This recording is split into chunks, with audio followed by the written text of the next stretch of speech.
Halfway through the marriage registration process, Ellis's unyielding white moonlight sent a photo of herself attempting suicide by banging her head against tofu. Without saying a word, he left me behind and got married to his white moonlight, then went abroad for their honeymoon. That night, his white moonlight updated her status with a picture of used condoms all over the floor. Ellis's message followed shortly after. Even though I've got the marriage certificate with Hedda, she's still willing to let you be the mistress. You should learn from her generosity and understanding.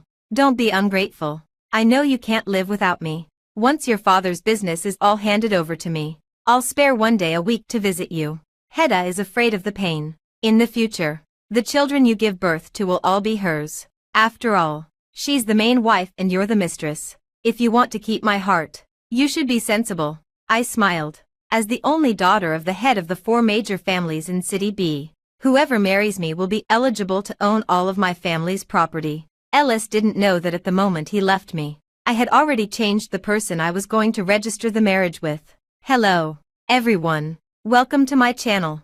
Subscribe us to read wonderful novels every day. Now the story begins. A month later, I saw Ellis again at a private charity auction. He had his arm around Hedda's waist, allowing her to sit on his lap, and they kissed passionately as if no one else was around. The cheers at the scene, which had been rising and falling, turned into sneers because of my arrival. Ouch, Ellis. Your little dog who licks your boots can't stand the loneliness and has finally come to find you. Iris, you've done well this time. You've broken your patience record. It's been a month. You must be crazy about Ellis. Ellis raised his head from Hedda's neck as if nothing had happened, raising his eyebrows and sneering. Iris, have I been too nice to you? Don't you have any idea of what you are? You think you're worthy of playing hard to get with me. If you have the guts, don't come to find me. You don't even have the slightest self-awareness as a dog who licks boots. You're really disgusting. During the 5 years I dated Ellis, I had seen this kind of words and expressions countless times. In the past, I had been head over heels for him. When I was publicly disliked and scolded by him, I would always feel so sad that my eyes would turn red, and I was afraid that he would be unhappy, so I didn't dare to shed tears.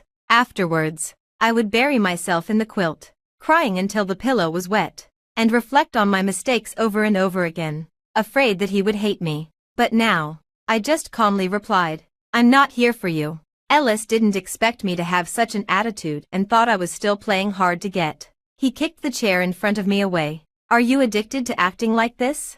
Stand there for me. Later, for all the things that Hedda likes, you'll bid the highest price for them. If Hedda is happy, I'll consider forgiving you. Brother Ellis. Hedda nestled in his arms, pouting coquettishly. I don't want the things bought with her stinky money. A young lady like her who has no ability can only show off with her parents' money. I don't know if that money is clean or not. I want to buy the things I like with my own ability. Ellis pinched her pouting little face, his eyes full of doting. Yes, yes.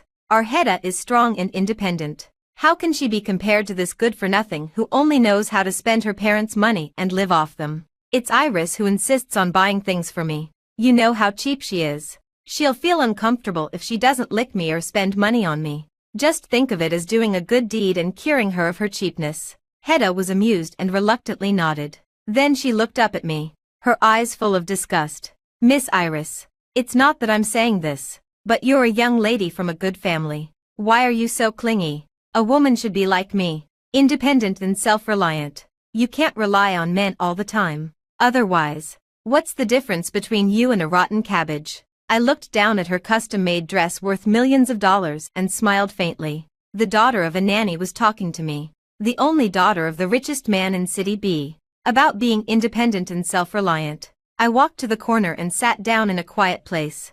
Ellis frowned and was a bit stunned. He vaguely sensed that I seemed different from before. Before he could react, his friends around him laughed and teased again. TSK, TSK, TSK. Here we go again. She's hiding in the corner crying.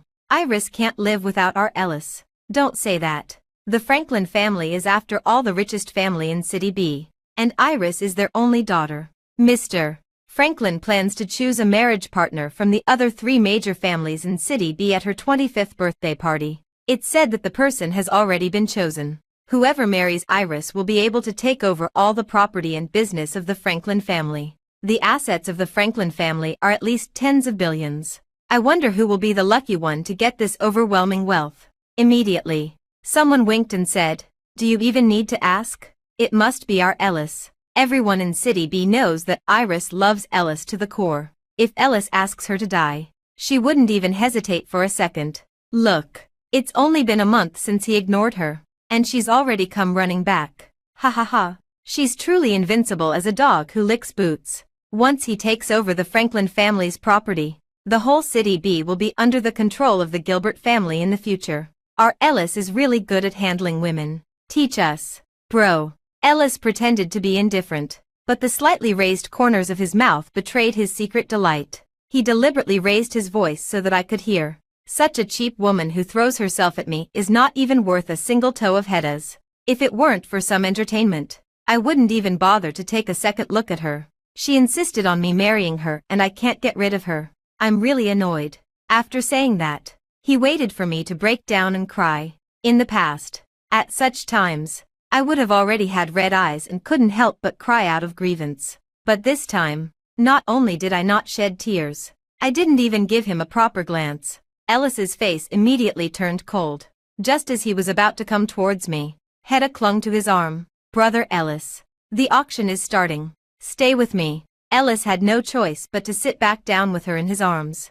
Throughout the entire auction, Hedda liked almost every item. She mumbled that she couldn't afford them while pretending to be strong and saying that she would work hard to earn money to buy them herself. Ellis felt so sorry for her pitiful appearance. With a wave of his hand, he bid the highest price for all of them. She happily hugged his neck and kissed him again and again. As for me, I only bid the highest price once. When the last men's wristwatch was presented, the wristwatch was sapphire blue, with a low-key yet elegant style. Its temperament matched the person in my heart very well. I think he will like it as a marriage registration gift. I was about to leave with the desired gift, but I was stopped by Ellis. He was followed by the organizer of the auction, who was holding a stack of lists. I was puzzled. "Is there anything else?" Ellis took the list and handed it to me. In a condescending tone, "Don't say I didn't give you a chance. Pay for all these auction items, and I'll reluctantly have a meal with you tonight." I flipped through it. There were a total of 15 auction items. Because Hedda had been screaming throughout the whole process, Ellis had kept bidding the highest price. The things that originally didn't cost $100 million had been bid up to $2.5 billion. Seeing that I didn't move for a long time, Hedda accused me righteously. "Miss Iris, in a relationship between a man and a woman, it's equal. As Brother Ellis's girlfriend, you usually spend his money on food, clothing, and other expenses. You don't spend a single penny yourself. Now, you're only asked to spend a little money to buy some gifts for Brother Ellis. But you're reluctant. You say you love Brother Ellis, but you're so hypocritical and selfish." Ellis, who had been a bit hesitant before, seemed to be convinced by such a reason. His expression became matter of fact, and he said to me in a low voice, "Hedda is my wife now. I'm giving you a chance to build a good relationship with her. If you make her unhappy, be careful that I won't even give you the chance to be a mistress. Pay the money quickly." Looking at the man in front of me with his confident and proud face, I almost laughed out of anger. When they said that I spent all of Ellis's money on food, clothing, and other expenses, it meant the leftover cake that Hedda had eaten, the extra porridge that Hedda couldn't finish, and I was living in the house that my father bought for me. But because I caught them having an affair, I was instead slandered as being dirty-minded and was kicked out. For 5 years, I had been infatuated with his looks, but at the marriage registration site, when he left me, that burning throbbing in my heart suddenly cooled down. Looking at him now, there was only stench left. I just felt that I had been blind and foolish, and I had realized my mistake too late. I had actually wasted 5 years on such a scumbag. Seeing that I didn't speak, Ellis impatiently snatched the wristwatch from my hand. Before I could stop him, he had already opened the packaging and put it on his wrist by himself. "I've put on this piece of junk you gave me. Are you satisfied now? Hurry up. If you keep pretending, be careful that I really won't pay attention to you. Later, even if you kneel down and give me $5 billion, I won't say a word to you." Ellis's friends also took the opportunity to scold me. "Iris, Ellis has given you face. You should be more sensible. It's cute for a woman to be a bit coquettish, But it's disgusting if it goes on and on. That's right. It's just $2.5 billion. It's just pocket money for you. You're so stingy. You should learn from Hedda's generosity and understanding. The gift she gave to Ellis was carefully chosen with the money she earned from part-time jobs.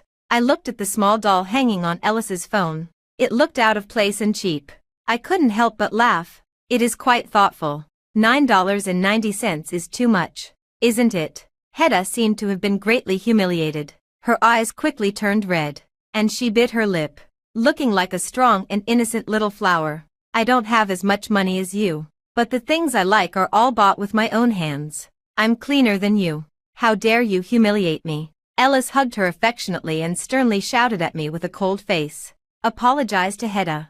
I smiled and stuffed all the lists in my hand into her arms. Yeah, you're clean and I'm dirty. So, use your clean money to buy these gifts for your brother Ellis. Hedda's face turned pale. She leaned against Ellis's arms, looking as if she was about to faint at any moment. Ellis was furious and slapped me hard across the face. Iris, have I given you too much freedom? How dare you bully Hedda like this? On your birthday party, even if you kneel down and beg me, I won't agree to the marriage alliance. He gave me a fierce look, picked up Hedda, and strode away. In the past, such words would have already made me panic-stricken. I would have knelt down and cried, begging him not to abandon me. But now, I felt nothing. This slap was to repay the favor he saved me from the kidnappers 5 years ago. A few days later, the jewelry store called to inform me that the wedding ring customized for me by the Hamilton family was ready. When I rushed there in a hurry, I saw Ellis putting his arm around Hedda's waist and trying on the ring.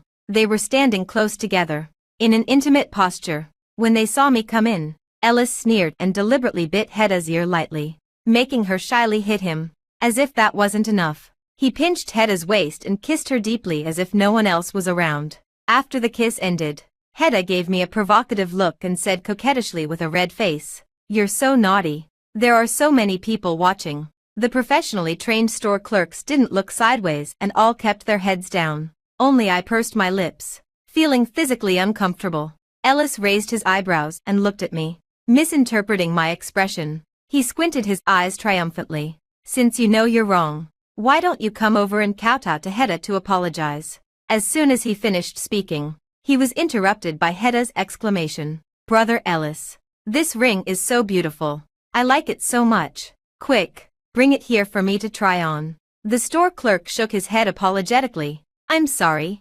This ring is for Miss Iris. It's a specially customized limited edition. The only one in the world. And we can't let you try it on." The store clerk picked up the ring on the tray and carefully put it on my finger. Hedda stared fixedly at my finger, her twinkling eyes full of unwillingness and greed. Suddenly, her eyes turned red with grievance. "Miss Iris, you know that Brother Ellis and I are going to have a wedding in a week. Are you trying to embarrass me on purpose with this wedding ring?"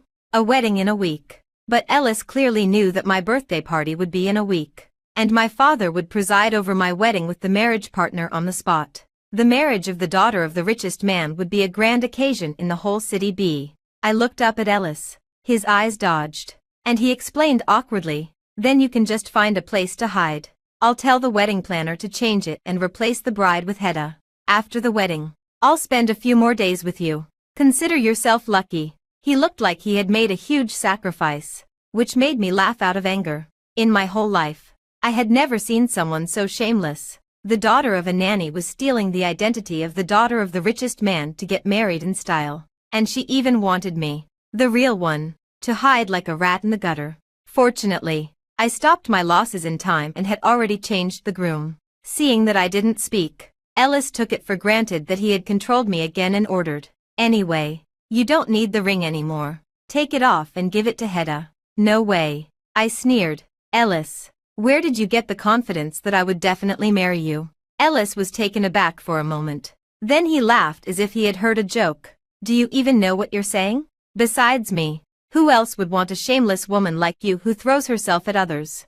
After saying that, without waiting for my reaction, he roughly pulled the ring off my finger and put it on Hedda's. Unfortunately, the ring was a size too small. Hedda tried hard to put it on but couldn't. With red eyes, she cried, "Miss Iris, if you didn't want to give it to me, you could have said so earlier." Why do you have to hurt me on purpose like this? Ellis angrily grabbed the ring and threw it into the toilet, flushing it 5 times in a row. He came out, put his arm around the sad Hedda, and left. Before leaving, he angrily scolded me. Since Hedda can't wear it, a vicious woman like you don't deserve to wear it either. The ring was gone. I didn't know how to explain it to Harley, but I received his soothing call first. He said that he had already ordered a new one abroad and it would definitely be delivered on the day of my birthday party. He told me not to worry, feeling relieved. On my way back, I specifically went to the studio, hoping to retrieve the wedding dress that my mother had designed for me before she passed away. Unexpectedly, as soon as I stepped in, the receptionist told me, "Sister Iris, Mr. Ellis is upstairs." In the past 5 years, no one around me knew that I was so infatuated with Ellis that I would risk my life for him. Even in the field of work that I valued the most, Ellis could come and go as if there was no one else around. Thinking of this, my eyelids twitched heavily. When I rushed upstairs quickly, the scene in front of me made my blood rush to my head. Hedda was wearing the wedding dress that my mother had designed for me with her own hands, posing coquettishly in front of the mirror. "Brother Ellis, do I look good in this wedding dress?" "Of course you do. Our Hedda, wearing this wedding dress, will be the most beautiful bride in the world." My mother used to be a renowned international fashion designer. Before she was terminally ill and on the verge of death, in order to leave me the most beautiful wedding dress, she dragged her sick body to draw the design draft and sewed it stitch by stitch herself. After my mother died, this wedding dress became my only memory of her. In the first 2 years when I was with Ellis, he would hold me countless times and gently praise me. "Our Iris, wearing this wedding dress, will be the most beautiful bride in the world." It was as if I had been slapped hard in the face, and my head was buzzing. "Who gave you the permission to touch my things? Take off the wedding dress." Ellis immediately darkened his face. "Iris, you bullied Hedda and snatched her ring. Just give this wedding dress to Hedda as an apology." My face was cold, and I didn't compromise. I said, "Take it off." Embarrassed by my attitude, Ellis became angry and shouted, "That's enough, Iris. If you keep pestering me like this, even if you kneel to death in front of me, I won't attend your birthday party. It will be you who loses face. I'm warning you. Know when to stop, or I will definitely make you regret it. Forget it, Brother Ellis. Since Miss Iris doesn't want to give it, I'll take it off and return it to her." She ran into the dressing room and came out holding a pile of rags. "Oops, Miss Iris. I'm really sorry. I didn't know the quality of this wedding dress was so poor. It tore into pieces with just a gentle pull. Fortunately, I don't want it anymore. Otherwise, wearing such trash to the wedding would be too demeaning." I held the pieces of cloth on the ground, my heart aching. Seeing my appearance, Ellis said magnanimously, "Since it's already torn, forget it. Anyway, it's not something valuable. Be prepared in a week. Transfer all of your father's property to me. Don't keep a single cent. After Hedda and I have our wedding, you can be my legitimate mistress. I'll give you $300 for your monthly expenses as compensation for you." Looking at their backs as they left, chatting and laughing, I lowered my cold eyes. "In a week. Let's see if you can still laugh." My father held a grand birthday party for me. In addition to the other 3 major families in City B, many business partners also came. When Ellis came in, everyone immediately surrounded him to offer their congratulations. "Mr. Ellis looks like he's destined for great wealth. He and Miss Iris are a perfect match. After today, Mr. Ellis will be the most powerful person in City B. You'll get the big share, and I hope you can spare some crumbs for our small companies." Ellis was flattered and had a haughty look on his face. When I appeared in an exquisite dress, he immediately said in a displeased and low voice, "You're dressed so ostentatiously. It will be inconvenient for you to hide later. Hurry up and find a set of servants' clothes to change into and hide in the toilet. Don't come out for the whole day today." I didn't even look at him. Ellis's face turned black with anger. "Iris, if you dare to ruin my wedding with Hedda, don't expect me to look at you again in the future." Just then, my father and the lawyer came out of the study. My father smiled at me. "My dear daughter, since it's the husband you chose yourself, you can announce it." Ellis saw me walking towards him and raised the corners of his mouth triumphantly. The next second, I passed him by and took the arm of the man standing behind him. "Dad, the marriage partner I want to choose The person I want to marry is Harley. At that moment, the whole hall was so quiet that you could hear a pin drop, and even the air seemed to freeze. Bang! A sudden loud noise rang out. Ellis roared out of control. Impossible. Absolutely impossible. There must be a mistake. Many people lowered their heads and whispered. I thought the young master of the Gilbert family and Miss Iris's marriage was a sure thing. But he's just a clown. He was just looking so smug, as if he was about to become Mr. Franklin's son-in-law. He's really like a pig with scallions in its nose, pretending to be something he's not. He's nothing at all. I heard that the Gilbert family was able to fit in one of the 4 major families in City B, all thanks to the support of the Franklin family. In fact, it's just a second-rate small company. Ellis always acts like a noble young master, but it's all because of Miss Iris giving him face. He's really full of himself. He's a small upstart who can't even eat soft rice properly. He's so embarrassing. If I were him, I wouldn't have the face to show up. The expression on Ellis's face turned green and then red. He gritted his teeth and looked at me. Iris, quickly tell everyone that you made a mistake. The person you're going to marry is obviously me. I had an indifferent expression. Even now, he still took it for granted that I couldn't live without him. I smiled and told him word by word. There's no mistake. The marriage partner I chose, the person I want to be my husband, is Harley. It has nothing to do with you at all. How could this be? You clearly loved me so much. You said that you would only marry me in this life. How could you marry Harley? This hypocrite. His eyes widened as if he had been greatly stimulated. Did he seduce you? Did he try to drive a wedge between us? Iris, Harley is a pervert. He's always been peeping at you and has had ill intentions towards you for a long time. You can't be deceived by him. Only I'm truly in love with you. I smiled sarcastically. Do we even need someone to drive a wedge between our relationship? For Hedda's sake. You've humiliated me and trampled on my feelings several times. You threw away my ring and destroyed the wedding dress my mother left me. How do you have the nerve to say the word true love? With every word I said, Ellis's face became uglier, and in the end, it turned pale. From the day you chose to leave me and go to Hedda at the marriage registration place, you've lost the right to stand beside me. I took a step back and ignored the fear in his eyes. It's all good now. Since you love Hedda so much, I'll let you go. I wish you a happy marriage and that you'll be together forever. After saying that, I pulled Harley and left. No, it's not like this. I can explain. Ellis still tried to hold me back, unwilling to give up. He was stopped by the bodyguards my father had hired. My father frowned and said coldly, Mr. Ellis, know when to stop.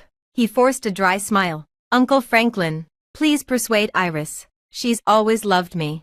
It must be that Harley deceived her with his sweet words. You mustn't believe him and hand over the Franklin family's property to a wolf with a hidden agenda. Enough. My father had been in the business world for many years, and his stern shout made Ellis fall silent. I'm not so old and muddle-headed that I can't tell who's a good person and who's a bad one. Ellis was so guilty that he didn't even dare to breathe loudly. I'm not unaware of the things you've done to Iris. For the sake of my daughter's deep love for you in the past, I won't hold it against you. Now that my daughter has made her choice and cut off all ties with you, if you keep pestering her, I don't mind changing the situation of the Gilbert family. Ellis was finally thrown out by the bodyguards. In a sorry state, he fled in embarrassment under the pointing eyes of everyone. On the day of my birthday party, my father presided over the engagement ceremony for me and Harley. Harley insisted on preparing a grand wedding for me, so the wedding date had to be postponed for half a month. My father called me to his room and asked worriedly, My dear daughter, although your marriage with Harley has been decided, if you don't like him, I can step in. Dad, I'm willing. I remembered the day when I was left at the marriage registration place by Ellis. I called him more than 20 times, but he didn't answer. Finally, one call was answered, but it was the lingering sounds of Hedda's voice on speakerphone. Brother Ellis, do you like me or do you like Iris more? Of course it's you. You're my precious little baby. Iris is just a dog that I can call and dismiss at will. After I get the Franklin family's property in the future, I'll make Iris be your maid. You can do whatever you want to her. After 5 years of giving my sincere love, in his heart, I was just a dog. At that moment, my heart finally went completely cold. I walked out of the Civil Affairs Bureau with a dead heart. not realizing that a truck running a red light was speeding towards me from the opposite side. When I reacted, my mind went blank as I watched the approaching truck about to hit me. In a moment of crisis, I was forcefully pulled away. When we rolled out, that person used his back to block the stone pier by the roadside for fear that I would fall. I was unharmed, but he broke 2 of his ribs. That person was none other than Harley. Harley and I were actually childhood friends. When we were kids, our houses were next to each other. When my parents were busy, it was Harley who took care of me. Later, the Hamilton family's business moved abroad. Before Harley left, he stuffed a bracelet into my hand and told me to wait for him to come back. I waited year after year until I was kidnapped at the age of 18. The kidnappers wanted money and put a hood over my head.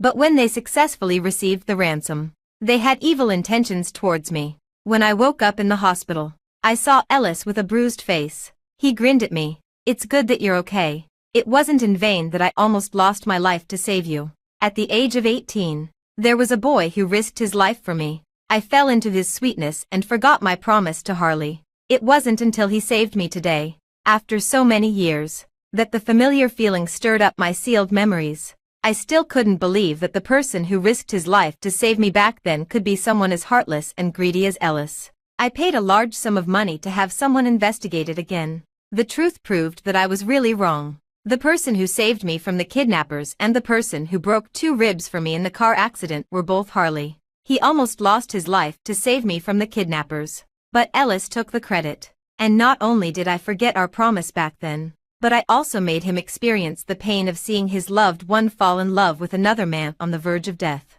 Every time I thought of these things, the dense pain in my heart made it hard for me to breathe. This time, I firmly told my father, "Dad, I truly want to marry Harley and I will never regret it." My father let out a sigh of relief and smiled with satisfaction. "Harley is a good boy. In fact, he's been asking about you all these years, but he didn't want me to tell you. I'm very happy that you can recognize your true feelings. I'll be at ease handing over the company to you two in the future." When I came out of the room, I saw Harley standing at the door. I walked over and took his hand. "You can rest assured now." He wasn't good at expressing himself, but he just held my hand tightly. "What are you doing?" A sudden angry shout interrupted the wonderful atmosphere. Ellis stood at the gate of the courtyard, as if he had caught his wife cheating. He roared furiously, "Let go of my wife." His eyes were bloodshot as he rushed up and punched Harley. Harley easily dodged it and kicked Ellis back instead. He got up from the stairs and looked at me with a look of unwillingness and pain. "Iris, stop messing around. I know you're just angry with me. Marriage is not a trivial matter. It's still not too late for you to regret it. If you keep acting like this, I'll really get angry. Even if you beg me in the future, I won't take you back. You're a second-hand good now." Sometimes I really admire Ellis. Where does he get the confidence to think that no matter how much he hurts me, I will still love him wholeheartedly? I smiled sarcastically. "The most regretful thing I've ever done is loving you. A thief. For 5 years." Hearing the word, thief, Ellis instinctively glanced at Harley and then said, "I don't know what you're talking about." I exposed him without mercy. "You took credit for Harley's saving my life and deceived me into falling in love with you. In these 5 years, you took pleasure in humiliating me and trampling on my sincere feelings. I don't blame anyone for my own mistakes. Now I'll let you and Hedda go. I hope you won't pester me anymore. I'll say it one last time. I don't love you anymore. I don't love you now, and I won't love you in the future. From now on, there will only be my husband in my heart. Please respect yourself and don't bother me again." I turned around and left, no longer looking at Ellis's lost and dejected appearance. I thought I had made myself clear enough. Unexpectedly, just 3 days later, Ellis came again. This time, he dragged a woman with a bruised face and threw her in front of me. I looked at her for a long time and was shocked to find that it was Hedda. "Iris, you're right. I was a jerk before. I didn't know my own heart. I've carefully reflected on it. It's all this bitch's fault. If it weren't for her seducing me, I would never have betrayed you and hurt you. She's the root cause of all this." I don't know if Hedda was brainwashed or beaten into submission. Hearing him say this, she knelt in front of me with her twisted broken legs and kowtowed desperately. "Miss Iris, I'm the cheap one. I'm the one who seduced Mr. Ellis. It's all my fault." The person Mr.